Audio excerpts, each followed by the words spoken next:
Welcome. If you've been getting too many notifications from Snapchat whenever your contacts share content, you're definitely not alone.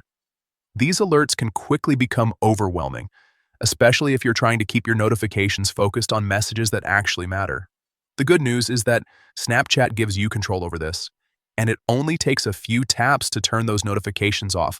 Let's walk through exactly how to do it. First, open your Snapchat app on your phone.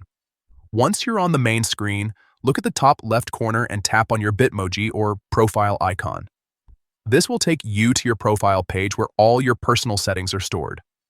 Next, in the top right corner of your profile screen, you'll see a small gear icon. Go ahead and tap on that to open your settings menu. This is where you can customize how Snapchat works for you.